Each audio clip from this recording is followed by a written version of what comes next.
Ya, nos hemos quedado en los criterios, ¿no?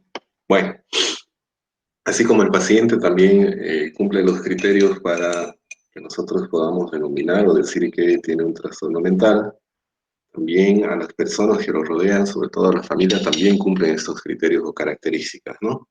Que son la incomprensibilidad de la conducta, es decir, digamos, si mi hija, mi pareja, mi hijo o algún familiar mío tiene algún trastorno mental, yo no comprendo, ¿no es cierto?, la conducta. Si yo tengo una hija adolescente, digamos, que duerme todo el día o está encerrada en la habitación, que es lo primero que yo voy a decir, que está rebelde, ¿no es cierto?, que es floja, entonces no voy a entender la conducta y eso obviamente me va a generar un malestar o sufrimiento, ¿no? Va a generar problemas, discusiones con una relación con mis seres queridos. Doctor, ¿Qué pasó? ¿No se ve? Ah, ¿me están viendo a mí? ¿Por qué no me dijeron desde un principio?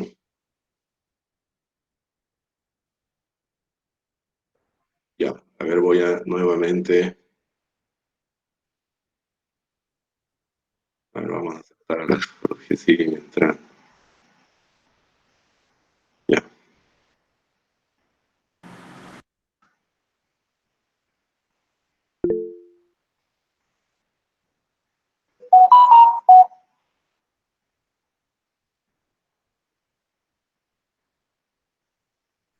ahora sí. Ahora sí, ¿no? Ya. No me están viendo a mí, ¿no ven? Va de ver usted y Ah, ya. su diapositiva. Ya, solo la diapositiva están viendo, ¿no es cierto? No, usted Sí, también. sí, doctor. Solo la diapositiva. En otra van a avisar, oye, por ahí me estoy sacando los mocos y ustedes están viendo. Lo vemos, doctor. Sale su diapositiva y sale usted también. Ah, ya, bien, eso yo no veo. Bueno, entonces recuerden, ¿no? Los familiares o las personas que conviven con la persona que tiene una enfermedad mental también tiene esos dos criterios, ¿no? El no entender la conducta y el malestar que le genera eso, sobre todo en los familiares, ¿no? Eso, pregunta de examen también, ¿no? Los síndromes psiquiátricos, ya les había dicho en clase, ¿no? Clásicamente, desde el punto de vista psicopatológico, o sea, clínico, en psiquiatría también se reconocen 5 síndromes, ¿no? El ansioso, el depresivo, el psicótico, el caracterial o trastorno de personalidad, que ya lo conocen y lo conocen bien, y el orgánico, ¿no? Vamos a hacer una breve recapitulación de cada uno de ellos. Pero recuerden, esto yo siempre pregunto y voy a volver a preguntar, los síndromes psiquiátricos, porque ustedes como médicos de atención primaria, como médicos generales, ya pueden poner como diagnóstico o como un diagnóstico hipotético, ¿cierto? Algunos de esos síndromes, ¿no? De ansiedad, depresión, psicosis de personalidad o también el orgánico. El, el neurótico, ¿no? O ansioso, en el cual agrupa todos los trastornos de ansiedad, fobias y obsesiones, ¿no? Esto solo tienen que nombrar los síndromes, ¿no? No entrar específicamente en cada uno, porque eso lo vamos a ver en el transcurso, ¿no? Hay un tema específico de trastornos de ansiedad que vamos a ver. El depresivo, que también muchos conocen, de hecho lo conocen en carne propia, ¿no? Que se manifiesta por un estado de ánimo depresivo, ¿no? Clínicamente se manifiesta con disminución de apetito, insomnio, disminución de la libido, concentración, puede haber ideación suicida, ¿no? Baja autoestima, anedonia. Recuerden, esa palabrita es muy importante en psiquiatría. Anedonia quiere decir pérdida del placer a la vida, digamos, ¿no? Pérdida de placer a las cosas que antes a mí me gustaban hacer. Por ejemplo, si yo todos los sábados en la tarde me iba a jugar fútbol, por un cuadro de depresión yo voy a dejar de ir, ¿no? Me voy a aislar, no voy a salir, y eso es lo que llamamos anedonia, ¿no? La pérdida del placer a las cosas que antes me gustaba realizar. Hay ideas de culpa, de minusvalía, y en algunos casos incluso en la depresión puede haber psicosis, ¿no? Se acompaña de delirios, de alucinaciones, es un estado más grave, obviamente. Uno de mis favoritos es el síndrome psicótico, ¿no? En el cual hay una pérdida del contacto con la realidad, ¿no? decir, hay alucinaciones, pueden ser visuales, pueden ser auditivas, hay delirios, trastornos del lenguaje, puede haber agitación psicomotora, ¿no? Hay descompensaciones profundas y motivadas del estado del ánimo, ¿no? Los psicóticos de la nada empiezan a gritar, a llorar, a reír, hay un aislamiento social grave, conductas extrañas, ¿no? Las personas pueden comer insectos, pueden comer carbón, ¿no? Que son muchos, incluso hay casos de esquizofrenia en la que hay la coprofagia, ¿no? En la cual los pacientes comen sus heces fecales, toman su orina, ¿no? Entonces, todo ese tipo de conductas pertenecen al síndrome psicótico, que también lo vamos a ver en un tema específico. Ese que no hay mucho que comentar, ¿no? El trastorno de personalidad, que ya lo conocen bien, no hace falta dar mayor explicación. Y el orgánico, ¿no? Ese orgánico se refiere a las manifestaciones mentales, pero de una lesión cerebral. Por ejemplo, aquí dice, ¿no? Al existir una afectación cerebral, por ejemplo, un traumatismo encefalocraneano, o pacientes post-meningitis, ¿no? Entonces, esa afección cerebral es la responsable de la producción de los síntomas y signos, ¿no? Por ejemplo, una hemorragia cerebral, intoxicación por sustancias, o cualquier infección del sistema nervioso central. Es decir, cualquier mecanismo de lesión, es decir, cualquier mecanismo de lesión que produzca una lesión propiamente dicha en el tejido cerebral, es decir, en el parénquima cerebral, se va a manifestar también cognitivamente, con una alteración conductual, psicosis. Entonces, a eso se refiere el síndrome orgánico. Bueno, este señor que es Phineas Gage, que habíamos visto en clase, ¿no es cierto?, que tuvo un accidente, una barra de acero, y que cambió su conducta después del accidente. Eso lo vamos a ver. Bueno, historia de la psiquiatría. Voy a postear un video de la historia de psiquiatría para que los que quieran y en su tiempo libre puedan ver. Me parece una película. Bueno, eso me interesa, me interesa. O sea, sí interesa, ¿no? Pero no vamos a entrar en mayores detalles. Bueno, eso sí, las pruebas psicométricas, ¿no? Si bien en medicina se utilizan algunos laboratorios, ¿no es cierto?, para la orientación diagnóstica, en el caso nuestro, en psiquiatría, usamos las pruebas psicométricas, ¿no? Que vamos a describirlas. Son tres las principales. El HTP, ¿no? Que es cuando a la persona le decimos de qué, o le indicamos que dibuje una casa, un árbol y una persona, ¿no? En la diapositiva, dependiendo la característica de su dibujo, ya sea del árbol, en la casa o en la persona, a nosotros nos orienta, digamos, ¿no? Claro, eso va a depender mucho de la habilidad del psiquiatra. Es decir, yo cuando indico dibujar a una persona, o sea, cuando le indico que haga el HTP, yo ya tengo, es decir, en mi cabeza, es decir, yo ya tengo un diagnóstico hipotético, ¿no? Entonces, en los dibujos buscaré algún indicio, así como en un hemograma, si ustedes, digamos, piden química sanguínea, ¿no es cierto? Piensan que la desorientación que el paciente tiene, en fin, que está un poco desorientado, entonces al pedirles las químicas sanguíneas, buscan la glicemia, ¿no es cierto? Si está disminuida, eh, para corroborar su diagnóstico. Entonces, si yo creo que el paciente tiene depresión o tiene ansiedad, entonces a través de los dibujos buscaré algún indicio que me indique, ¿no? Por ejemplo, cuando las personas dibujan un árbol sin follaje, es decir, sin hojas, ¿no? Entonces me orienta más a depresión, ¿no? Cuando los dibujos son así con puntas o puntiagudos, como decimos, hablamos de una persona impulsiva, agresiva. Entonces, dependiendo de las características del dibujo, a mí me va a ayudar a hacer mi diagnóstico diferencial, ¿no? No es una prueba definitiva, ¿no? Es decir, no es que lo que salga en la prueba psicométrica eh, va a corroborar mi diagnóstico, no, pero me va a orientar bastante, ¿no? Entonces es básico eso del HTP. Hay otras pruebas como el WISC, ¿no? Que nos indican el coeficiente intelectual que ya habíamos visto en clase. Las pruebas psicométricas también son los test, ¿no? Los de ansiedad, los de depresión.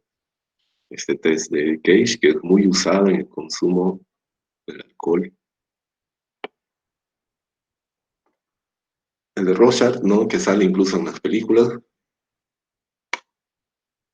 Entonces, esos son las pruebas psicométricas básicas. Pero la más importante y la que más nosotros utilizamos es el HTP, ¿no? Probablemente yo en el examen pregunte, ¿no? O una pregunta puede ser así, ¿no? Nombre usted el ejemplo de alguna prueba psicométrica, ¿no? Entonces tiene que poner el HTP, el WISC, o cualquiera de los tests que usamos, ¿no? Y que hay un montón. Bueno, pero en psiquiatría también nosotros usamos los laboratorios. Por ejemplo, ¿no? Habíamos dicho la prueba de función tiroidea para medirla, es decir, para hacer un conteo de las funciones de las hormonas tiroideas, porque habíamos dicho, ¿no? En casos de hipertiroidismo, el diagnóstico diferencial con ansiedad, ¿no? Y en hipotiroidismo con algún trastorno depresivo. La función renal también, nosotros podemos pedir en casos de que pensemos de que la función renal está deteriorada, porque como ustedes saben, los fármacos también se eliminan vía renal. Entonces, en pacientes crónicos, por ejemplo, diabéticos o que son nefrópatas, debemos evaluar bien la función para no producir una toxicidad y disminuir la dosis o los miligramos de los psicotrópicos, ¿no? La función hepática, lo mismo, ¿no? En hepatopatías, el manejo de los psicofármacos tendrá que ser con mucho cuidado, ¿no? Porque podemos producir también una toxicidad. El BDRL, ¿no es cierto?, que es para la sífilis y del VIH también pedimos, ¿no? Porque estas enfermedades sabemos que pueden alterar también o manifestarse de forma cognitiva, ¿no? De hecho, hay la neurosífilis, no sé si algunos recuerdan, ¿no? Y la demencia que se produce por el VIH.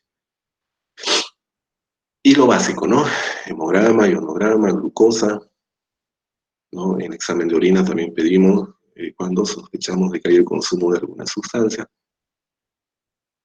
Si recuerdan, THC es marihuana y coca es cocaína, ¿no? Entonces, a través de un examen de orina también podemos, ahí sí corroborar, digamos, ¿no? Por ejemplo, una psicosis inducida por consumo de marihuana, ¿no? En el examen de orina nos va a salir metabolito positivo para marihuana, entonces ya determinará nuestra conducta. También utilizamos la neuroimagen. Aquí vemos, ¿no? Algunas alteraciones en una tomografía de, el parénquima cerebral, ¿no? Normalmente no hay ese abultamiento, digamos, de los ventrículos, ¿no? En una tomografía normal. Entonces, en la esquizofrenia, para apoyar, digamos, para corroborar nuestro diagnóstico, podemos pedirle una tomografía, ¿no? Sobre todo eso pedimos, no, normalmente no lo pedimos, generalmente pedimos una tomografía cuando hay algún proceso legal de por medio, ¿no? Entonces, y nosotros como psiquiatras tenemos que fundamentar el diagnóstico, entonces nos ayudamos de todos esos medios, ¿no? Entonces, en la esquizofrenia sale, ¿no? El abultamiento del cuarto ventrículo y como ven, alrededor, ¿no es cierto?, el córtex cerebral también se ve disminuido, ¿no? Entonces, esos dos criterios en una tomografía podemos observar en la esquizofrenia. En la demencia es lo mismo también, ¿no? Abultamiento del cuarto ventrículo y los surcos cerebrales, las circunvoluciones también, ¿no? Como desplazadas, hay un deterioro de todo el parénquima, ¿no?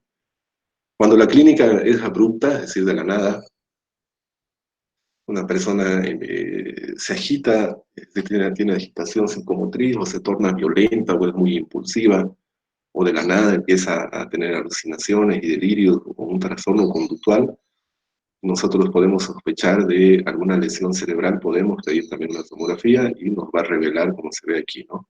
Algún tumor o alguna lesión ocupante que sea la responsable de las manifestaciones cognitivas. Entonces, para diagnóstico diferencial, entonces nos sirve bastante también las pruebas de neuroimagen.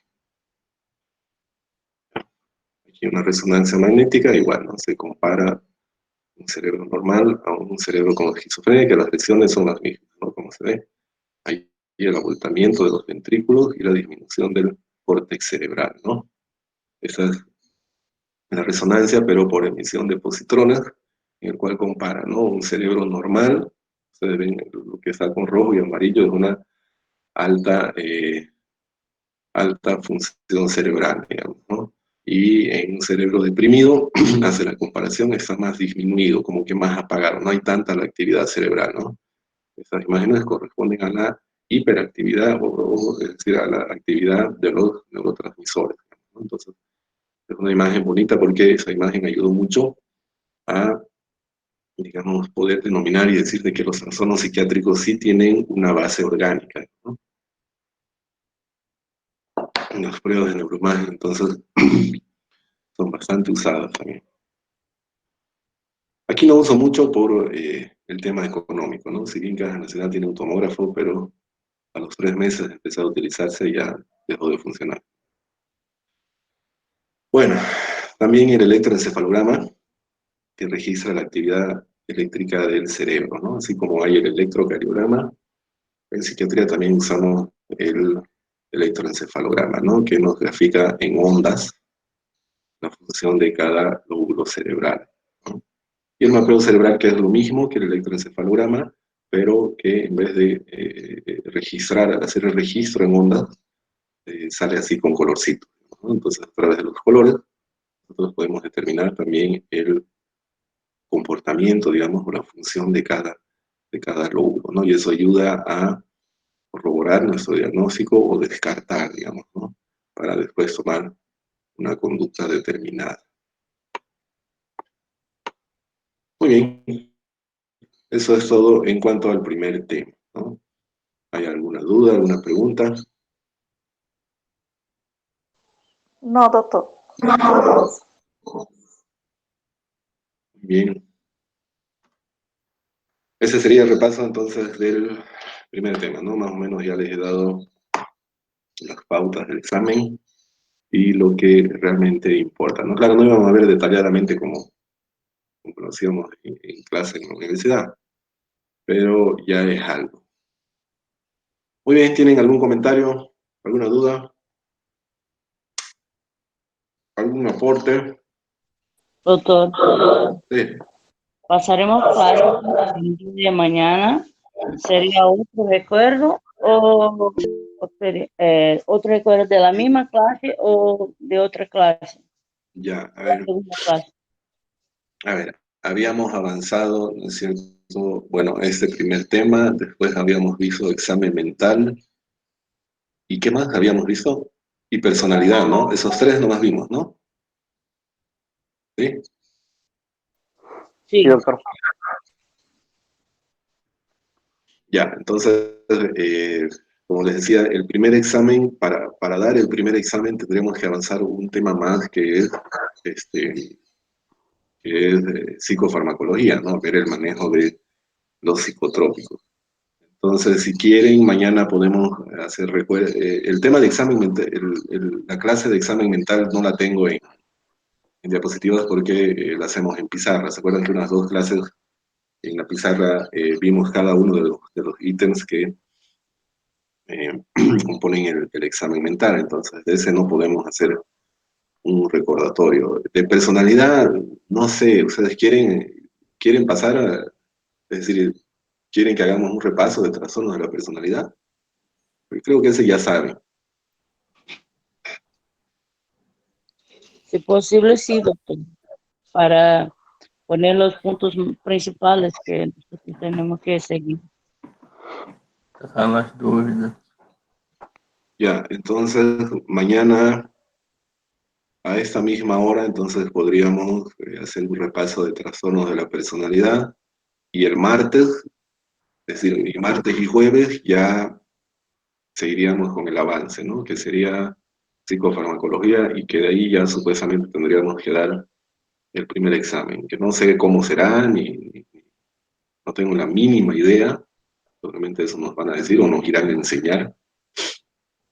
Entonces, eso es lo que haremos. Entonces, mañana avanzaríamos a esa misma hora, personalidad, y desde el martes ya vamos con el avance. ¿Sí? ¿De acuerdo?